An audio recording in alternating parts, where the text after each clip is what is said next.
1015 টাকা মাত্র। 10,000 12 15,000 যেমনটি যা পাই।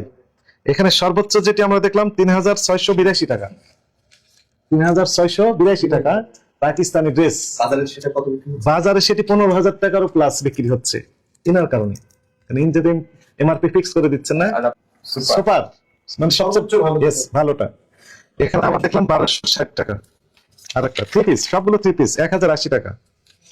ডিক্লারেশন দিচ্ছেন না, এটার সুযোগে আপনার 1500 টাকায় বিক্রি করার ড্রেস 15,000 চলে যাচ্ছে, 20,000 চলে যাচ্ছে, 10,000 তো অহরহ পাচ্ছি আমরা। এটা তো আসলে অরাজকতা কিনা, ভোক্তারা ক্ষতিগ্রস্ত হচ্ছে কিনা, ভোক্তারা কমপ্লেইন করে কিনা বা ভোক্তারা নিচ্ছে কেন, ব্যাপকভাবে ক্ষতিগ্রস্ত হচ্ছে। তারা কমপ্লেন করে বলেই তো আমাদের এখানে আসা। 150% ট্যাক্স দেই আমি ইয়াতে।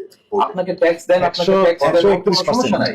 131% দিচ্ছেন, 131% দিচ্ছেন। হ্যাঁ, এটা আমি তো ট্যাক্স দেই। ওকে, আপনি ট্যাক্স দেন, টাকা দিয়ে আনতেছি। আরে ভাই, আপনাকে তো আমি নিষেধ করি নাই, কিন্তু বেশি দামে আমার ভোক্তা কিনছে কিনা। আচ্ছা ঠিক আছে। এবং ওই ক্যাশ মেমোতে আপনি যে স্পষ্ট উল্লেখ করবেন কোন প্রকারের ড্রেস আপনি বিক্রি করছেন, তাহলে একটু সুবিধা হবে। আর ওখানে লিখে দিলে তো ওটা সমস্যার সমাধান হয়ে গেল। আপনি যেহেতু এগুলো করেননি এবং একই সাথে দুই রকম ক্যাশ মেমো পাওয়া গেল, একটাতে একটা কম দাম দেখলাম আর একটাতে বেশি দাম, সেখানে আপনার নাম ঠিকানাও উল্লেখ নেই, এগুলো করতে পারবেন না। আপনার অপরাধ হয়েছে কিনা?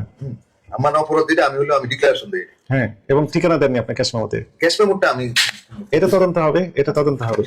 আপনাকে এই অপরাধে 1 লক্ষ টাকা জরিমানা আরোপ করা হলো।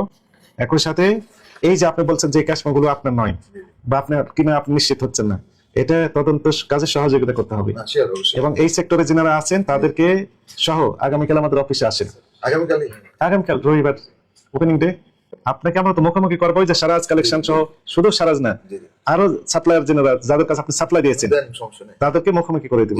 যে ওনারা বলছেন যে আপনার কাছে নিয়েছি, ওনারা নিয়েছেন, আর আপনি বলছেন আপনি দিয়েছেন কিনা, you are not sure of that.